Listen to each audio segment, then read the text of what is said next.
और खबरों का रुख करेंगे सुपरफास्ट अंदाज में। यूपी पंजाब समेत 5 राज्यों में चुनावी शंखनाद, 7 चरणों में होगा मतदान। 10 फरवरी से वोटिंग शुरू होगी और नतीजे 10 मार्च को आएंगे। देश के सबसे बड़े राज्य उत्तर प्रदेश में लोकतंत्र के सबसे बड़े पर्व का श्री गणेश हो गया। चुनाव आयोग के मुताबिक राजनीतिक पार्टियां रैलियां नहीं कर पाएंगी। चुनाव आयोग ने 15 जनवरी तक रैलियों पर रोक लगा दी है। राजनीतिक पार्टियों को ज्यादा से ज्यादा वर्चुअल प्रचार करने के निर्देश दिए गए। यूपी में पहले फेज का मतदान 10 फरवरी को होगा, दूसरा फेज 14 फरवरी, तीसरा फेज 20 फरवरी, चौथा फेज 23 फरवरी, पांचवा फेज 27 फरवरी और छठा फेज 3 मार्च। इसके बाद 7वां फेज 7 मार्च को होगा। यूपी में चुनाव की घोषणा होने के बाद आचार संहिता लागू होने की वजह से लखनऊ में राजनीतिक पार्टियों के पोस्टर और बैनर हटाए जा रहे हैं। आयोग की ओर से सभी चौक चौराहों से विभिन्न पार्टियों के पोस्टर उखाड़े जा रहे हैं।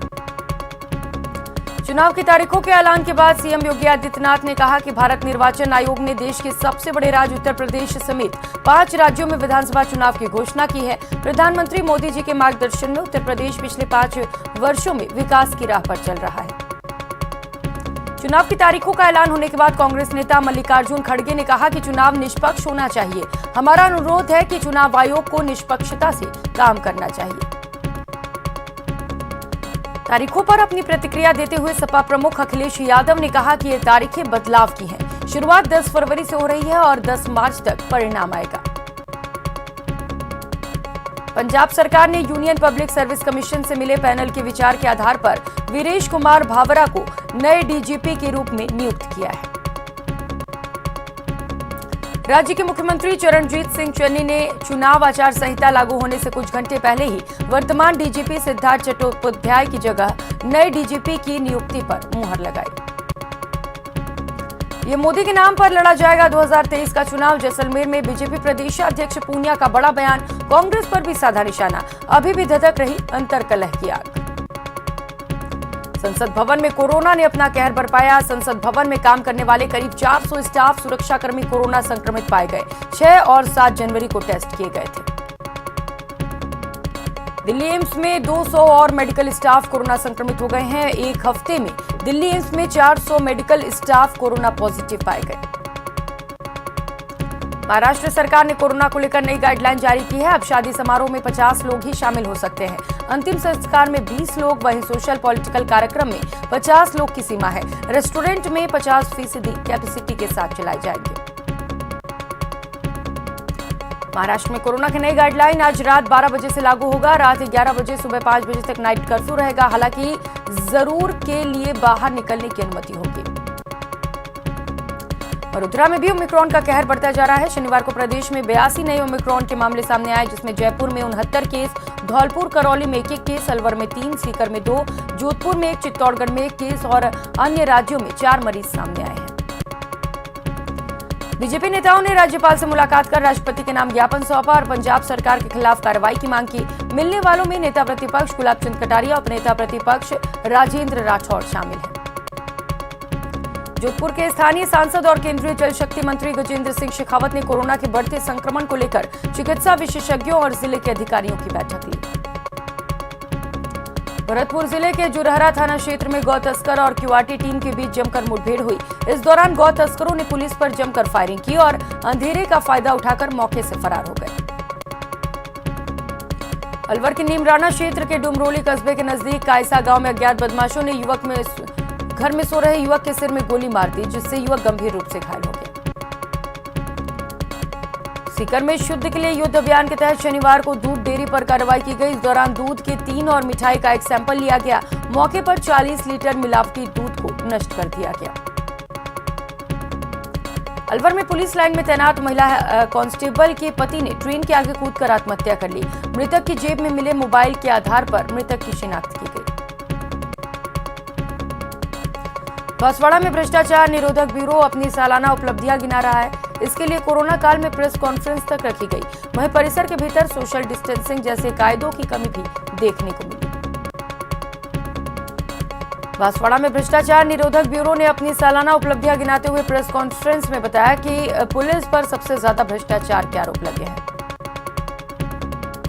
बांसवाड़ा में पुलिस ने शाम 4 बजे के बाद कार्रवाई करते हुए मास्क नहीं पहनने वालों के चालान काटे। धौलपुर के कंचनपुर थाना पुलिस ने अवैध देसी कट्टा और 2 जिंदा कारतूस सहित एक आरोपी को गिरफ्तार किया। करौली में एक पेड़ से युवक का शव लटका हुआ मिलने से सनसनी फैल गई। पुलिस ने मौके पर पहुंचकर शव को अपने कब्जे में ले लिया।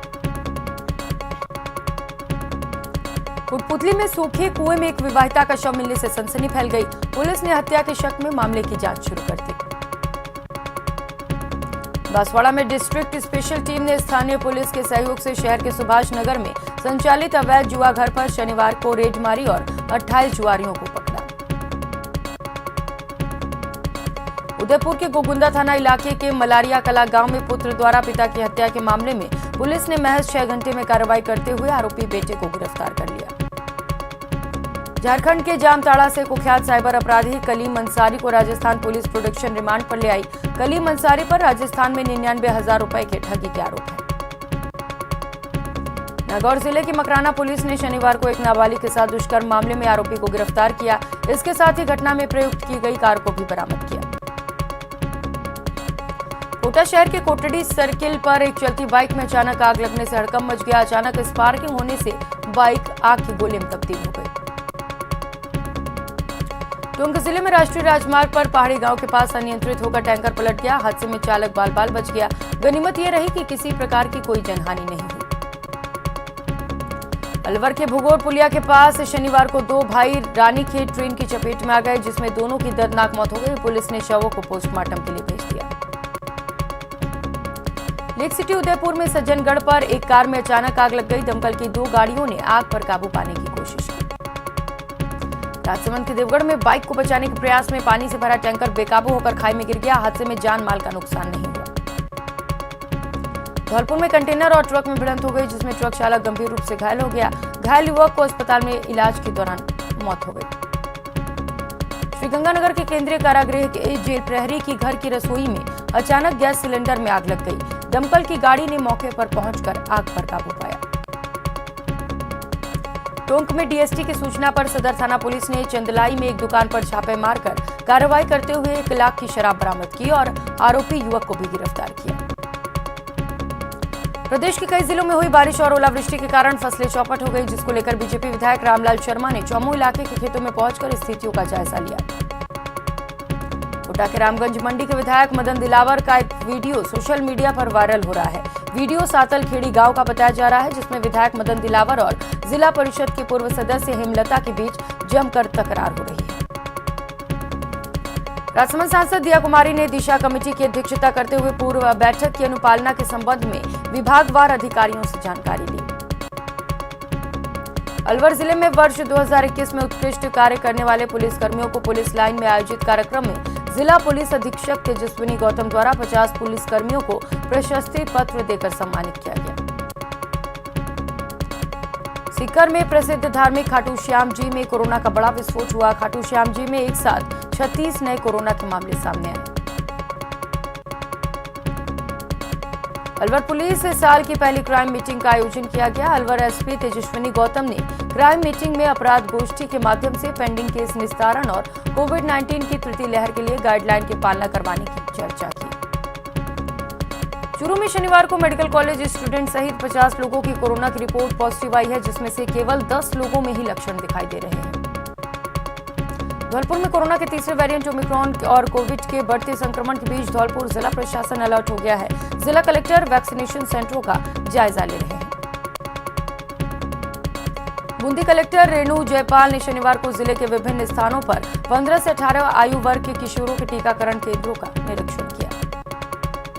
चूरू के सीएचसी में कोरोना लहर को लेकर चिकित्सा प्रशासन अलर्ट दिखाई दे रहा है। अस्पताल में 60 ऑक्सीजन सिलेंडर और कोविड वार्ड तैयार हो चुके हैं। बांसवाड़ा में कोरोना पॉजिटिव रोगियों का आंकड़ा 111 की सीमा पार कर चुका है। महात्मा गांधी जिला अस्पताल की ओर से शनिवार देर शाम को जारी रिपोर्ट में 36 नए रोगी सामने आए। भरतपुर में ओलावृष्टि से हुए नुकसान को देखते हुए कैबिनेट मंत्री भजनलाल जाटव अपने विधानसभा क्षेत्र वैर पहुंचे।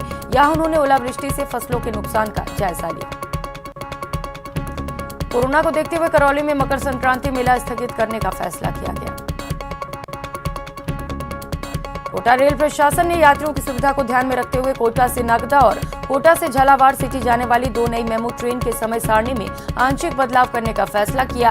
ये दोनों बदलाव आगामी 10 जनवरी से लागू होंगे। कोटा जिला कलेक्टर उज्जवल राठौर ने कोविड टीकाकरण केंद्रों का निरीक्षण कर व्यवस्थाओं का जायजा लिया। कोटा में पट्टा देने के एवज में रिश्वत लेते गिरफ्तार संविदा कर्मी के मामले में एसीबी ने निगम के बाबू रविंद्र गोस्वामी को भी आरोपी बनाया। चूरू जिले के गांव झारिया के 5 आंगनबाड़ी केंद्रों पर 9 महीने के बाद इंतजार के बाद पोषाहार तो आया, लेकिन पोषाहार इतना खराब था जिसे पशुओं को भी नहीं खिलाया जा सकता। लेक सिटी उदयपुर में फतेह सागर झील में नाव पलटने से अफरा तफरी मच गई। गनीमत रही कि हादसे के समय नाव में चालक के अलावा कोई भी नहीं मौजूद था। बांसवाड़ा जिले में भारी संख्या में लोग इकट्ठा हुए और प्रशासन के खिलाफ नारेबाजी के इस दौरान कोरोना गाइडलाइन की धज्जियां उड़ाई गई। प्रतापगढ़ जिले में कोरोना के केस लगातार बढ़ रहे हैं। शुक्रवार को एक साथ 32 पॉजिटिव मिले। इन्हें मिलाकर जिले में कुल 113 केस हो गए। कोटा में बेटे के खिलाफ थाने में छेड़छाड़ की शिकायत करने के बाद शराब के नशे में पिता ने इलाके में हंगामा किया और लोगों पर हमला करने का भी प्रयास किया। श्रीगंगानगर के सूरतगढ़ के राजकीय चिकित्सालय को लाइफ सपोर्ट चिरंजीवी 108 एम्बुलेंस मिली है। उदयपुर के पास अलुम्बर के डाल गांव में पैंथर ने बाड़े में बंधे गाय के 2 बछड़ों को अपना शिकार बना डाला, जिसके बाद ग्रामीणों में आक्रोश है। करौली जिले में कोरोना की तीसरी लहर की दस्तक के साथ ही कलेक्टर सिद्धार्थ सिहाग ने मुख्य चिकित्सा अधिकारी डॉक्टर दिनेश मीना के साथ एमसीएच विंग का निरीक्षण किया और चिकित्सकों को आवश्यक दिशा निर्देश दिए। नागौर शहर में कोरोना गाइडलाइन की पालना करवाने को लेकर पुलिस ने फ्लैग मार्च निकाला। इस दौरान जो लोग बिना मास्क के मिले उनके चालान काटे गए। श्रीगंगानगर जिला कलेक्टर जाकिर हुसैन ने जिले में चलाए जा रहे 15 से 18 वर्ष की आयु के टीनेजर्स के वैक्सीनेशन अभियान के तहत वैक्सीनेशन केंद्रों का निरीक्षण कर टीनेजर्स से बातचीत की। कोरोना संक्रमण की रोकथाम के लिए प्रतापगढ़ जिले में 15 से 18 आयु वर्ग के छात्र छात्राओं का टीकाकरण किया जा रहा है। जिला कलेक्टर प्रकाश चंद्र शर्मा ने शनिवार को राजकीय उच्च माध्यमिक विद्यालय प्रतापगढ़ सहित अर्नोद आदि विद्यालयों में किए जा रहे टीकाकरण कार्यक्रम का निरीक्षण किया। लोकसभा अध्यक्ष ओम बिरला की पत्नी डॉक्टर अमिता बिरला ने राजसमंद में वल्लभ संप्रदाय की तृतीय पीठ प्रभु द्वारकाधीश मंदिर में भगवान के दर्शन किए और उन्हें भोग लगाए। जम्मू कश्मीर में भारी बर्फबारी के चलते श्रीनगर में फ्लाइट्स प्रभावित हैं। श्रीनगर एयरपोर्ट की ओर से दी गई जानकारी के मुताबिक लगातार हो रही बर्फबारी से विजिबिलिटी काफी कम है, जिसकी वजह से उड़ानों पर असर पड़ा है। श्रीगंगानगर में बेमौसम बारिश का दौर थम गया है, लेकिन बारिश के बाद जगह जगह पर पानी भरने के कारण आमजन परेशान है।